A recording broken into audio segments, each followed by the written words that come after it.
സമകാലീന ഇന്ത്യയുടെ ചരിത്രത്തിൽ അല്ലെങ്കിൽ ഇന്ത്യയുടെ ചരിത്രത്തിൽ തന്നെ 2014 ശേഷം കർഷകർക്കെതിരെ, മുസ്ലിമുകൾക്കെതിരെ, ദളിതർക്കെതിരെ, ക്യൂർ മനുഷ്യർക്കെതിരെ, പാർശ്വവൽക്കരുടെ മനുഷ്യർക്കെതിരെ ഒത്തിരി പ്രശ്നങ്ങൾ ഇന്ത്യ കണ്ടിട്ടുണ്ട്.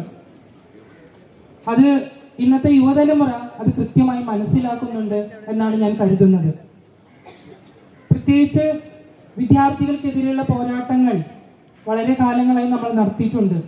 ഇതുപോലെ തന്നെയായിരുന്നു കെ.ആർ. നാരായണൻ ഇൻസ്റ്റിറ്റ്യൂട്ടിലെ കുട്ടികൾ സംഘപരിവാർ പ്രശ്നങ്ങളിൽ പെട്ടുകൊണ്ട് തന്നെ അവിടെ ഉണ്ടായിട്ടുള്ള വിവേചനങ്ങൾക്കെതിരെ IFFK സംസാരിക്കുമ്പോൾ ഇതേ വേദിയിലുള്ള ആളുകൾ അന്ന് അവിടെ ഉണ്ടായിരുന്നു എന്നുള്ളത് ഞാൻ ഓർക്കുന്നു. ആഷിഖ് അബിനെ പോലെ, മഹേഷ് നാരായണൻ പോലെ, ജോളി ചെറിയത്തിനെ പോലെ ഒക്കെ.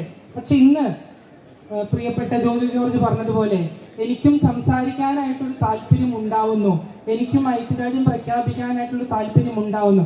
അത് തന്നെയാണ് താല്പര്യം എന്നുള്ളത്.